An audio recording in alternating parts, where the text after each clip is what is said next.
I have written a lot of reports in my life and most of them are still sealed in a drawer somewhere on the habitat, but this one I am writing for myself, because nobody up the chain wants the truth of it on paper. They want the clean version.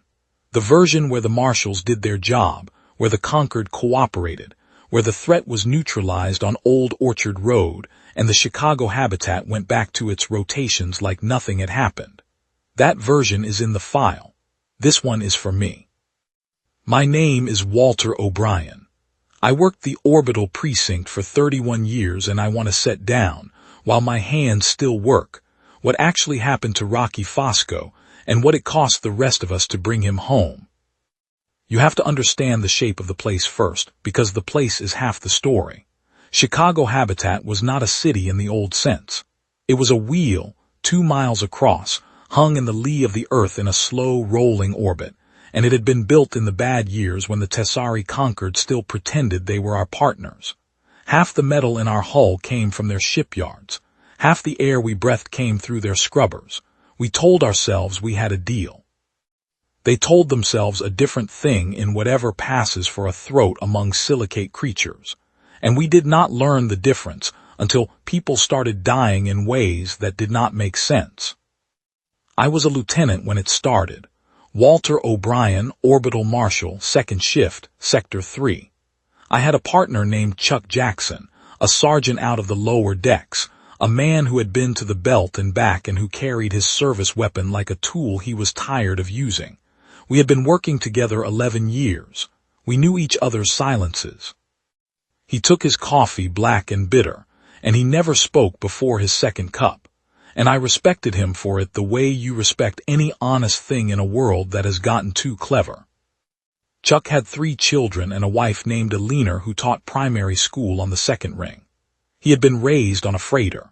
His father had been a belt miner who died young, lungs eaten by the silicate dust that comes off Tessari smelters, and Chuck had grown up knowing what our partners were, and what their air did to our chests, and he had still chosen to wear the badge instead of joining the resistance pamphleteers on the lower decks. I asked him about that once early on in a quiet hour at the precinct. He said, "Walter, there are men who burn the building down. There are men who stand in the door of the building and try to keep the worst people out of it. I am the second kind." I thought about that for a long time after. I still think about it.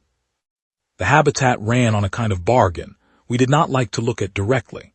The Tessari Concord owned the smelters and the air scrubbers and half the metal in the hull, and in exchange for that we let their liaisons walk our decks, and we let their freight ships dock at our spurs, and we did not ask too many questions about the disappearances on the lower decks, the small steady trickle of citizens who were last seen near a Tessari maintenance team and were never seen again.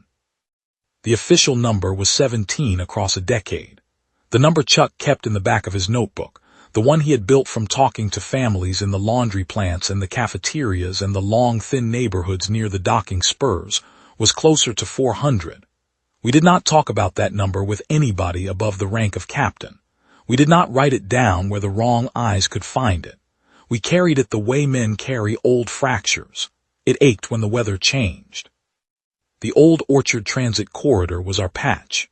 It was the long maglev tube that ran from the habitat's inner ring out to the docking spurs where the belt freighters tied off, and it was, by any honest measure, the loneliest stretch of road inside our hull. At any given time you might have 2 cars on it, mostly miners coming home drunk and barbers like Fosco going home from a shop nobody needed at hours nobody noticed. The corridor was where strange things had been happening for a year before any of us called them strange. I want you to understand that. We had reports. We filed them. The reports went up the line and came back down stamped REVIWED and nothing else. Lights in the ceiling vault that should not have been there. Crews on the freighters claiming they had seen a private maglev capsule lift off its rails, hang in the dark, and set itself back down. We laughed at those reports in the precinct house. Chuck and I laughed. I want that on the record. Rocky Fosco was a barber. That was the part everybody missed in the briefings afterwards, the part the Concord liaisons would not look at. He cut hair. He had a 1-chair shop on the inner ring near the laundry plants, and he had a wife named Vera, and he drank too much and he had a mistress named Bate on the lower deck, and he had a stomach that hung over his belt and a black mustache, and a way of carrying himself like a man who had been disappointed by everything in his life, including himself. He was 41 years old. He had no record. He had served a single tour with the orbital militia 20 years before and had been honorably discharged for nothing dramatic, just for being mediocre, and he had come home and opened the shop and stayed there. That was Rocky Fosco. He was not a soldier. He was not a scientist. He was not chosen for anything. He was a man who took the long way home one night because his wife had been crying when he left, and he did not want to walk back into the apartment until she was asleep. The old orchard pullout is where it found him. We know that now. We did not know it then. We did not know there was a thing to find him. He parked his little personal capsule on the shoulder where the maglev rail bowed out around the service shafts, and he put his head down on the wheel and he closed his eyes, and somewhere in the dark above the corridor a Tessari relay node, dressed up like a maintenance buoy, scanned his skull and decided he would do. They did not tell us this for months. We worked it out from the burn patterns later. The relay opened him up the way a man opens a clam, and it said inside him a string of commands, a psychotronic imprint, a little package of foreign intent wrapped in the meat of his brain, and then it closed him back up and went dormant. When Rocky woke, he thought he had been dreaming. He thought his capsule had been hanging in the air. He went home shaking, and he drank 2 fingers of bad whiskey, and he tried to tell his wife, and she told him to sleep it off. And that was how the Tessari planted a weapon in our hull, and we did not even hear the door close. I want to be careful with what I say next because some of it is mine to say, and some of it I only learned from talking to the dead later, from reading the transcripts, from watching the cell footage. But this much is mine. The first call came in on a Thursday at 8:40 hours station time. A man named Henry Cole, freight inspector, 47, no medical history, had collapsed inside the customs booth at the outer spur. The dispatcher routed it to Chuck and me because we were closest and because at that hour nobody else was awake. We took the line car up. I remember Chuck cursing the coffee. I remember the smell of the rubber boots they make us wear in the corridor. I remember the way the lights along the rail strobed against the inside of the windshield as we ran. We came up on the customs booth and there was Cole, slumped against the inside of the booth, eyes open, mouth open, no mark on him, no wound, no struggle. The medical team called it a stroke and signed it off and went home. Chuck and I went down to the canteen and ate sandwiches and did not think about Cole for 3 weeks. That is the part that still keeps me up. We did not think about Cole. He was a man, he had a wife, he had a son in the militia, and we filed his death like we file a punched ticket. The Concord liaison at the precinct stopped by that afternoon and asked, in his polite, glassy voice, whether the body had presented any anomalies. We said no. He thanked us and went back to his office. He had asked the question because his people already knew what had killed Cole. They were checking to see whether we did. We did not, so they let it run. By the end of the month, there were 4 of them. Cole at the customs booth. A laundress named Mary Sands found dead at her station, no wound. A maglev driver dead at his controls. The train stopped clean on the rail because the failsafe had caught him before the bodies in the car behind him knew anything had happened. And a deck rat, no name, no papers, found in a service corridor with his eyes open and his hands still in his pockets. The medical examiner kept signing them as natural, and the Concord kept asking polite questions, and Chuck started keeping a private list in his notebook. Because Chuck was the sort of man who started keeping private lists when his gut started talking to him. Mary Sands was the one that got under my skin first. She was a widow. Her husband had been a structural welder who fell from a gantry 6 years before, and the Habitat had paid her a small settlement, and she had taken the laundry job because she did not want to sit in an empty apartment. She had a daughter on the upper ring who had married above her station and did not call. I knew this because I walked into the laundry the day after Sands was found and I sat with the foreman and the foreman cried, because Sands had been kind to him in a way the rest of the floor was not, and he did not know who else to tell. I wrote the foreman's name down. I told him I would call him if I knew anything. I never did call him. That is another thing I owe. The maglev driver was a man named Pasternak, 48, 2 grown sons, a 30-year service pin on his collar when they brought him out of the cab. He had been driving the corridor lines for so long that the kids on the lower decks called him Uncle Train. The car behind him had been 3/4 full at the moment he died. 82 passengers, give or take. The failsafe had brought them to a stop in the dark between stations, and they had sat there in the silence for 40 minutes before the replacement crew got to them, and not one of them had known that the man up front was dead. They had complained about the delay when they finally got out. Some of them had filed grievances with the transit authority. I read the grievances later. None of them mentioned Pasternak by name. The deck rat we never identified.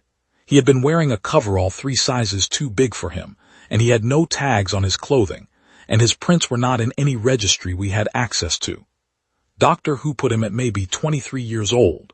There was a small homemade tattoo on his forearm, 3 dots arranged in a triangle, the kind of tattoo the orphan kids on the lower deck give themselves when they get taken in by one of the unofficial households down there.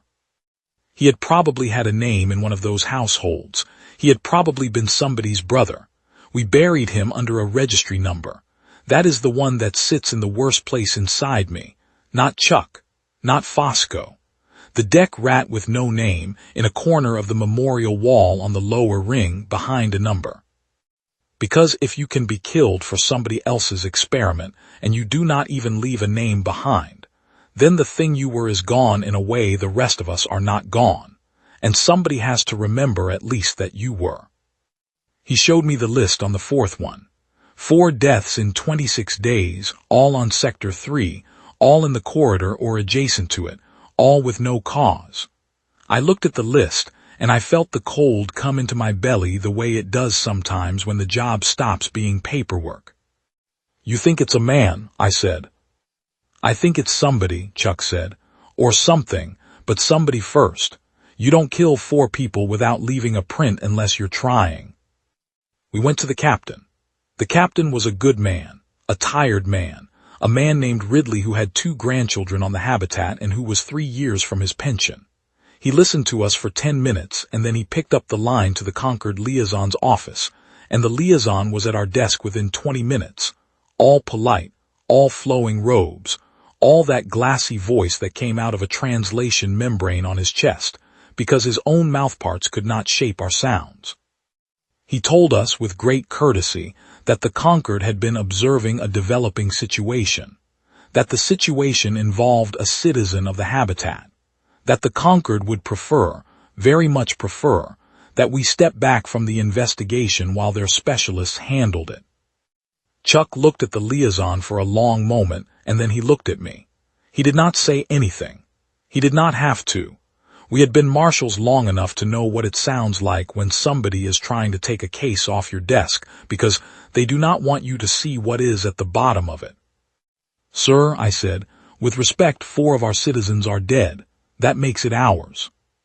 The liaison's translation membrane hummed in the way that meant he was thinking. Then he said, Lieutenant O'Brien, I would advise you, as a friend of the Habitat, to step away from this. The specialists are on their way. There are aspects of this matter that fall outside your jurisdiction. Then arrest me for trespassing on it, I said. He left without answering. Ridley watched him go, and then he turned to us and he said, very quietly, Find the bastard. Find him before they do. And that was the last useful order I got from anybody in a uniform for the rest of the case. We started with the corridor. Chuck and I walked the old orchard pull-out end to end with hand lamps and a portable scanner, and we found nothing useful, which was itself useful, because the pull-out had been swept.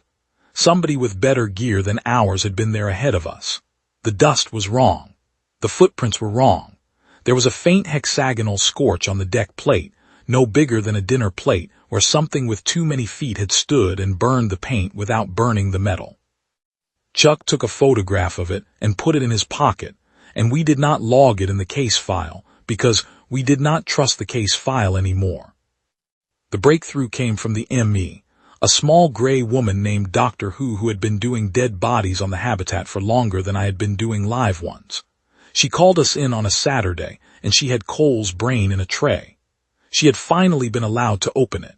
She showed us where the cortex had been threaded with a faint pattern, a lattice almost like frost, that did not belong in a human skull and could not have grown there naturally. She had seen the same pattern in Sands and in the maglev driver and in the deck rat. She said, in her flat clinical voice, "Someone is doing this, not something. The pattern is too consistent. It is being broadcast or it is being projected. And whoever is doing it from somewhere on this habitat because the signal would not survive transit through the hull." "From the inside," Chuck said. "From the inside," Doctor Who said. We did not sleep much that night. I sat in the precinct with Chuck, and we went through the duty logs and the maglev passenger manifests and the maintenance schedules, and we cross-referenced everybody who had been within 100 meters of the 4 victims at the time of their deaths. The intersection was thin. The intersection was almost empty. There was one common element. A capsule with the registration RF04, owned by Fosco Rocco of 1422 Inner Ring, had been logged at the old orchard pull-out the night before Cole died, and again the morning of Sands's death, and again the afternoon of the maglev driver, and again the night of the deck rat. 4 times in 26 days, always at the same pull-out. A barber who could not possibly have a reason to be on that stretch of corridor at those hours. Chuck looked at me over the printout. "A barber," he said. "A barber," I said. We pulled Fosco's file. There was almost nothing in it. 1 DUI from 7 years before, 1 noise complaint from a neighbor, a photograph of a fleshy, unhappy man with a black mustache and dull eyes and a mouth that had forgotten how to smile. We looked at the photograph for a long time. He did not look like a killer. He did not look like anything. That was what got me. He did not look like a man who would be chosen by anyone for anything. We went to the shop the next morning. It was a Sunday. The shop should have been closed, but the door was unlocked and Fosco was in the back room, sitting in his own chair with the lights off and a bottle on the counter and his hands flat on his knees like a man waiting for an execution. He looked up when we came in. He looked at us and he said, in a voice that was thinner than it should have been for a man his size, "I think I'm doing something. I don't know what I'm doing, but I think I'm doing it. I want to go home." I have replayed that moment 10,000 times. I want to be clear about it. Rocky Fosco in that first instant asked us for help. He knew.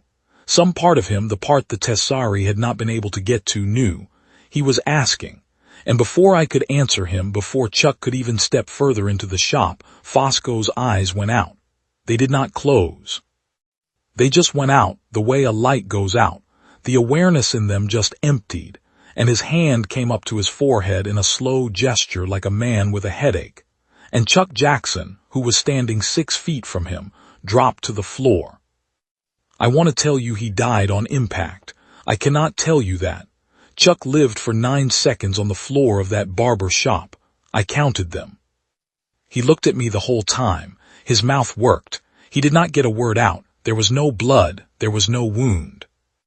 The thing inside Fosco reached out across that little dim room and switched my partner off like a man flipping a breaker.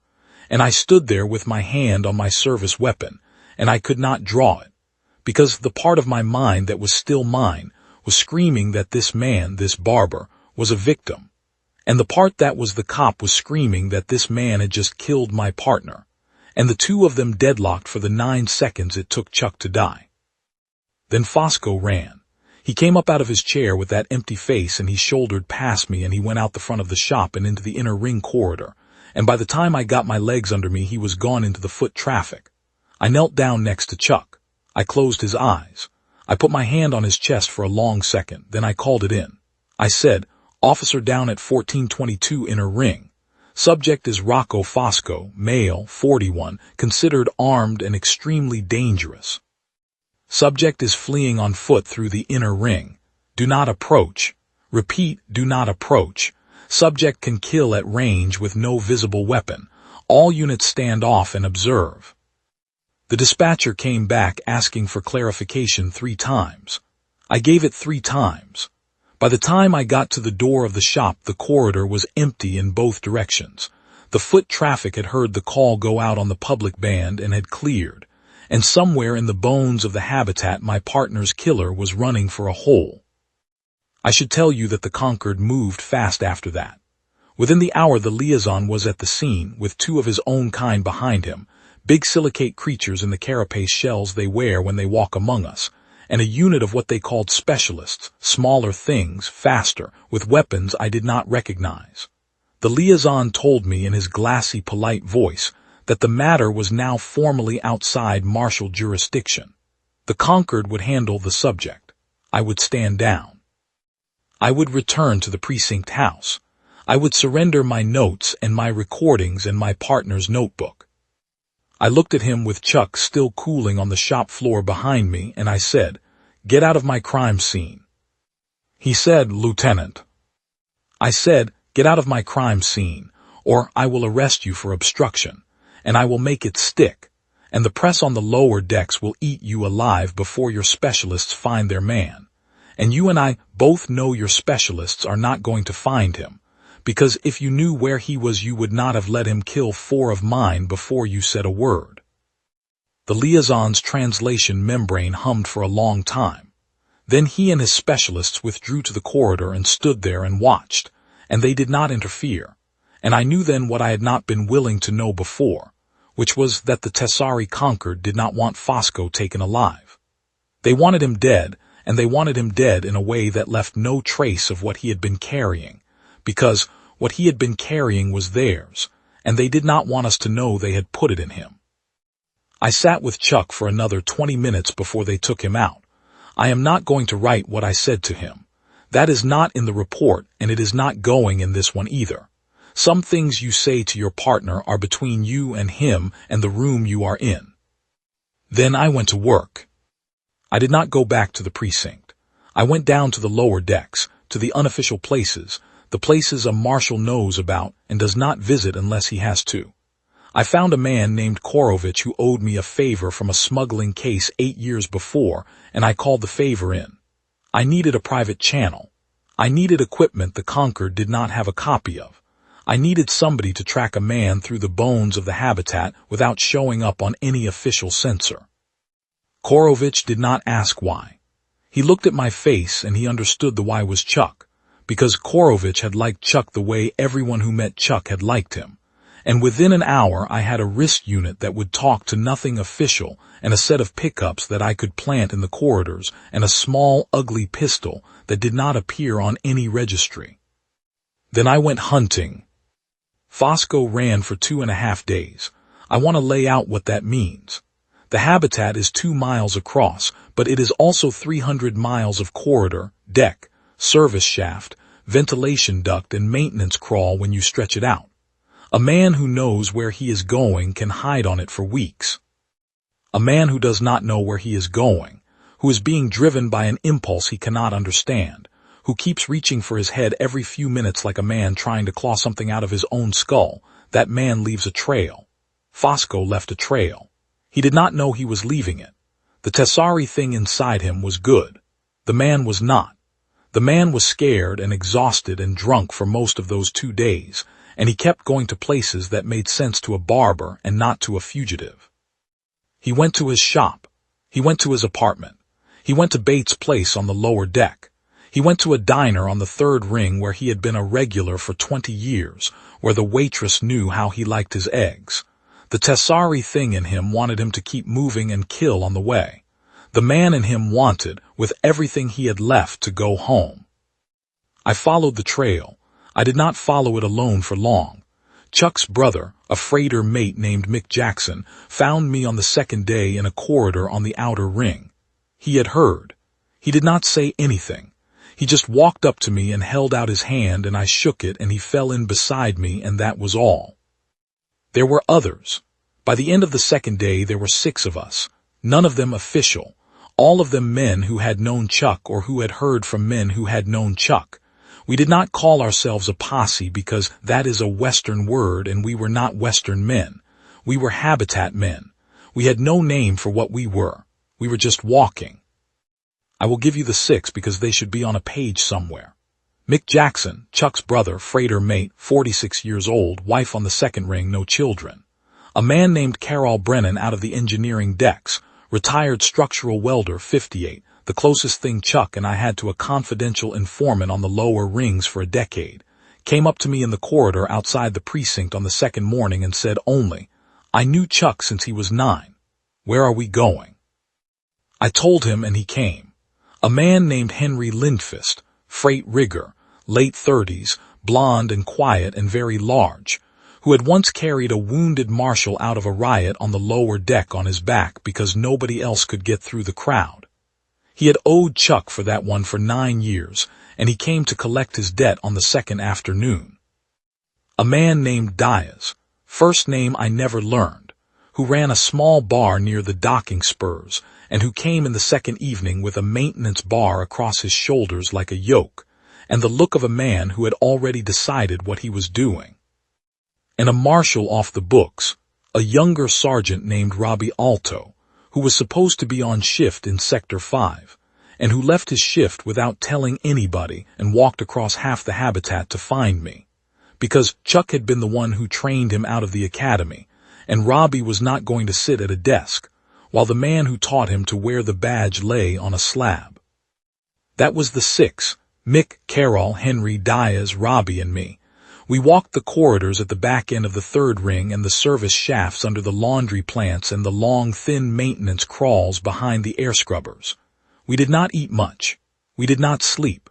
We took turns dozing in alcoves while one of us watched. We talked very little. When we did talk, it was about the case, in low voices, about where Fosco had been, where he might go next, who his people were, who would have hidden him and who would have given him up. Robbie Alto had the best eye for the foot traffic patterns. He had been working a beat for 3 years and he could read a corridor the way some men read a card table. He found us the diner. I want to say something about the diner because it matters to what came later. It was on the third ring, on a side corridor that the maglev did not service, a small place with 8 stools at the counter and 4 booths along the wall, and a smell of bacon and burnt coffee that had been soaking into the wallpaper for 30 years. Fosco had been a regular there since before he opened the shop. The waitress was a woman named Ceci, late 60s, hair the color of old steel, who had been working that counter since the diner opened. Robbie went in alone, in plain clothes, and he sat at the counter and he ordered a coffee and he asked Ceci, very quietly, about Rocky.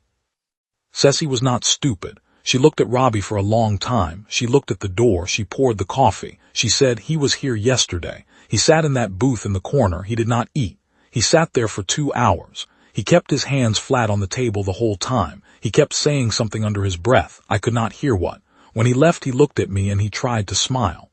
He did not manage it. He said, Ceci, if anybody comes asking, tell them I tried. That is what he said. He said, tell them I tried. Then he went out the back." Robbie thanked her. He paid for the coffee. He left her a tip that was 3 times what the coffee cost. He came back to where we were waiting in the corridor and he told us, and the 6 of us stood there for a moment in the half-light of the maintenance strip and we understood, all 6 of us at the same time, that the man we were chasing was not the man who had killed Chuck. The man we were chasing was somebody else, somebody underneath. Somebody trying to send a message out through a mouth that was not his anymore. He was saying, tell them I tried. He was saying it to a waitress in a diner because he could not get the message to anybody else.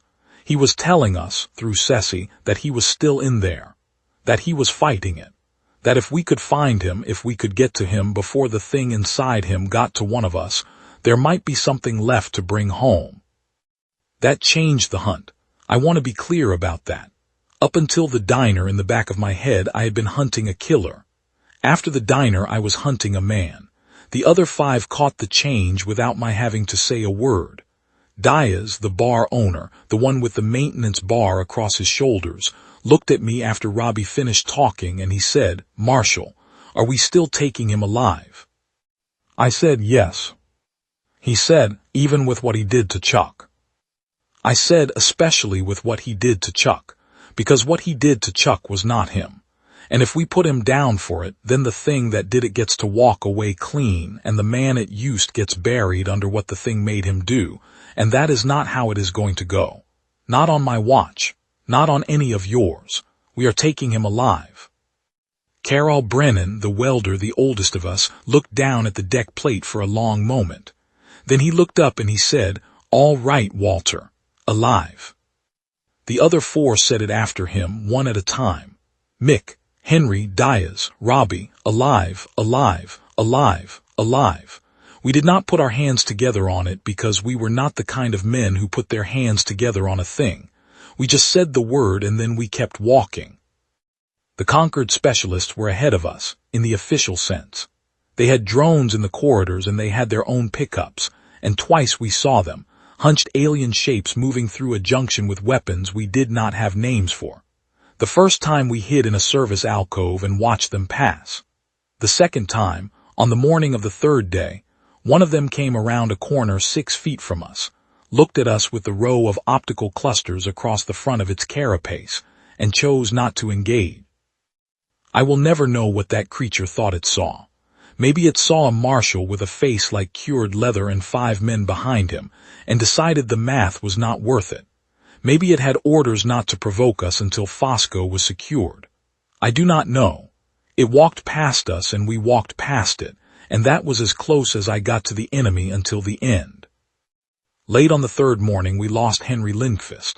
He had peeled off to check a maintenance crawl behind the air scrubbers alone, because the crawl was too narrow for 2 men. He was supposed to meet us back at the junction in 20 minutes. He came back in 18 minutes on his feet, very pale, with a burn across the side of his neck the size of a man's palm. He would not say what had hit him.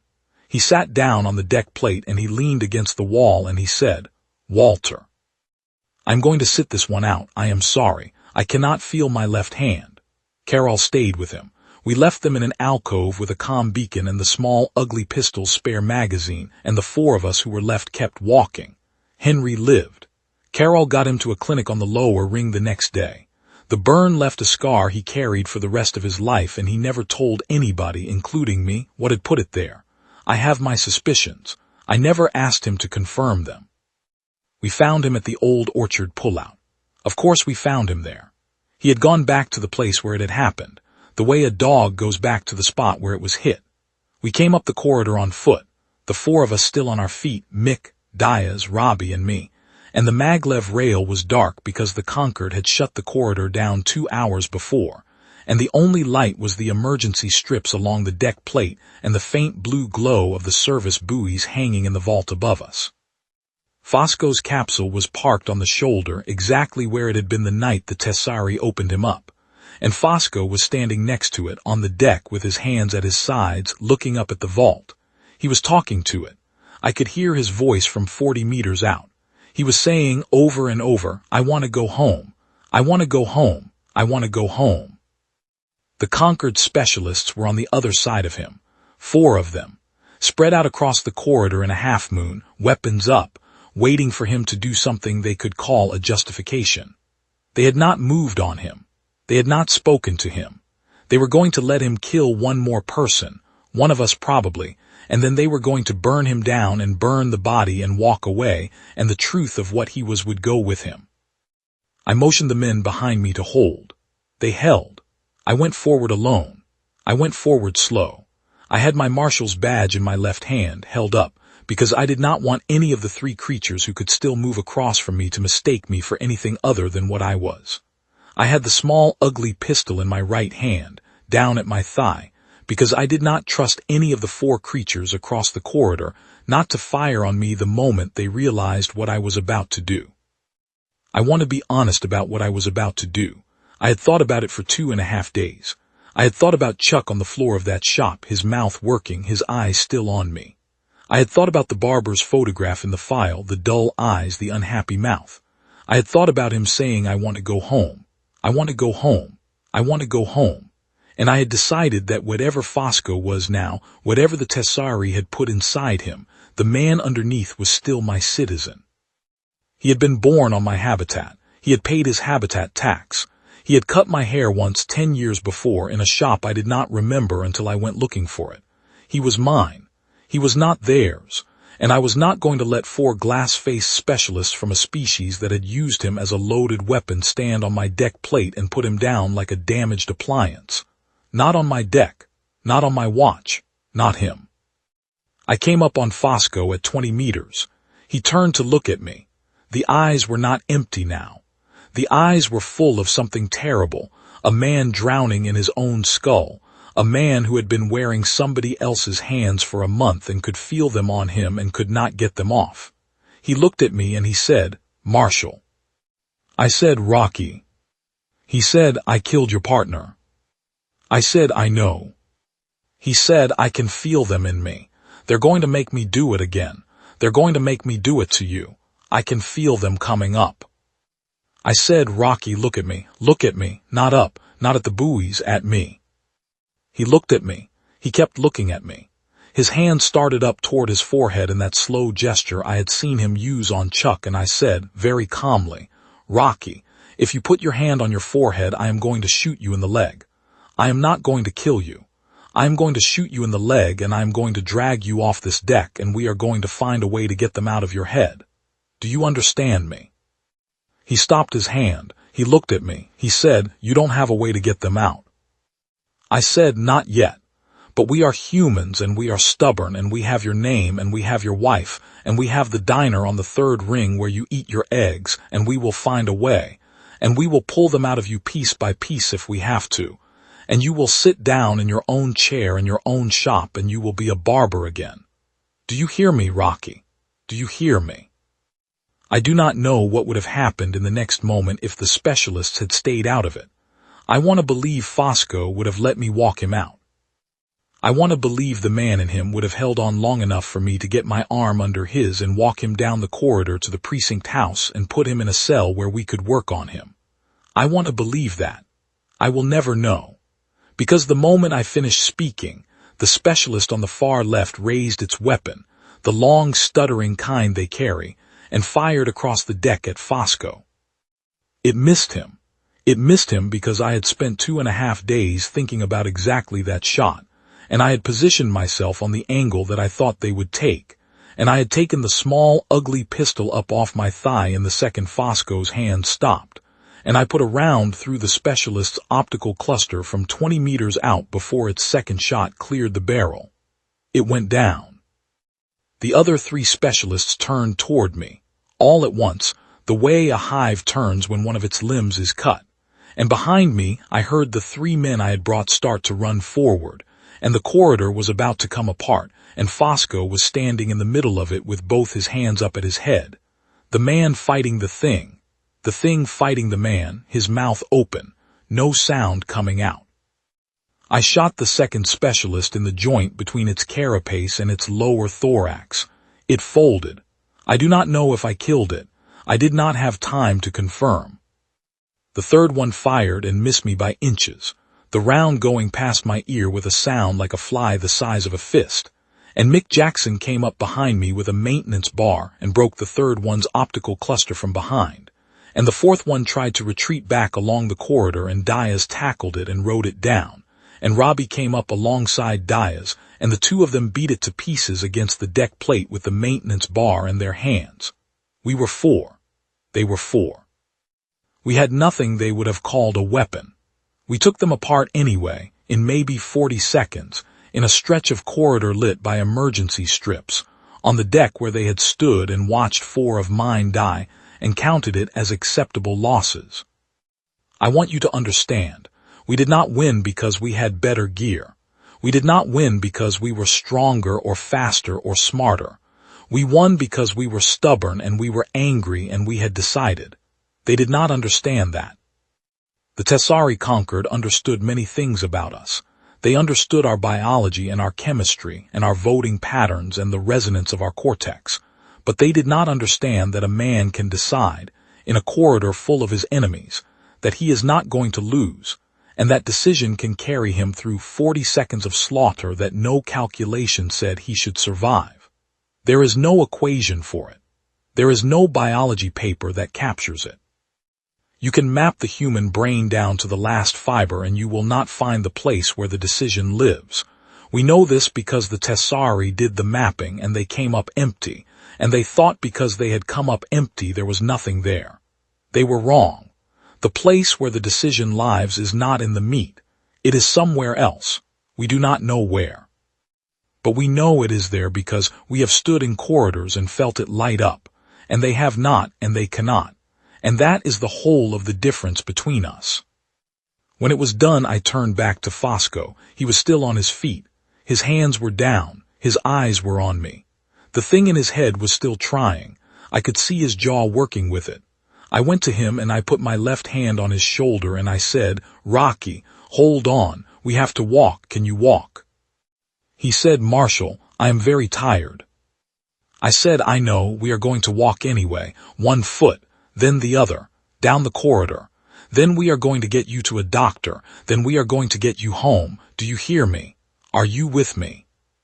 He said, "I am with you." We walked, 4 of us and Fosco, down the dark length of the old orchard corridor, away from the buoys and away from the pullout and away from the 4 dead specialists on the deck plate. He walked with my hand on his shoulder the whole way. He did not raise a hand. He did not look up. He looked at his feet and he put 1 foot in front of the other and he counted his steps under his breath. And every so often he would shake his head hard the way a man shakes water out of his ear. And I would say, "Stay with me, Rocky." And he would say, "I am with you, Marshal." And we would walk. We made it almost to the inner ring. We made it almost to the junction where the corridor turns toward the precinct house. We made it almost to the spot where I had put my plan, which was a doctor named Who, and a sealed examination room, and a quiet chance to find out whether what the Tessari had put inside him could be taken out by anybody with hands and patience and a willingness to try. And then the Concord, sitting in their offices on the upper ring, made their decision. They did the thing I had not protected against. They did not send more specialists. They reached up into the vault of the corridor, into the relay buoys, into the same network that had imprinted Fosco in the first place, and they sent him a final command. I do not know what the command was. I will never know, but I know what it did because I saw it. Fosco stopped walking. His hand came up to his head. He looked at me. He said very clearly, "Marshal, they are telling me to do something. I can't, I won't. I am not their thing." I said, "Rocky, hold on." He said, "Marshal, listen, I am going to do something. I am going to do it before they make me do it to you. Tell my wife. Tell her I tried to come home." I said, "Rocky, do not." He smiled at me. It was the first time I had ever seen him smile. It was a small, bad, weary smile, the smile of a man who had finally seen the only door out of his own house and had decided to walk through it. He put his hand flat on his forehead, the same gesture he had used on Chuck, and he turned the gesture inward. I do not know how to describe what happened next. There was no light. There was no sound. He just looked at me and his eyes went out, and this time they went out for good, and he sat down on the deck plate of the old orchard corridor with my hand still on his shoulder, and he died. I sat with him for a long time. I do not remember how long. I remember Mick Jackson kneeling next to me and putting his hand on the back of my neck and not saying anything. I remember the buoys overhead going dark, one by one, as the Concord pulled back its network from our hull. I remember thinking, in a very calm and very far away part of my mind, that the Tessari had just made a strategic error they did not yet understand, because Fosco had not died as their weapon. He had died as my citizen.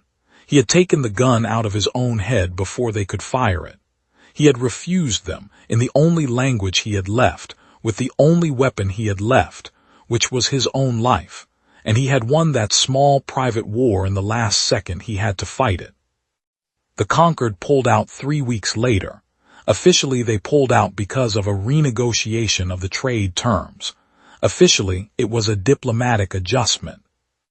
Unofficially, the upper ring leaked to the lower decks that the Concord had been caught running a psychotronic weapons program inside the habitat, that they had imprinted at least 11 citizens that we knew of, that Fosco had been the test case, and that the test case had ended with a marshal in a corridor refusing to put the test case down, and a barber refusing to be put down by anybody else.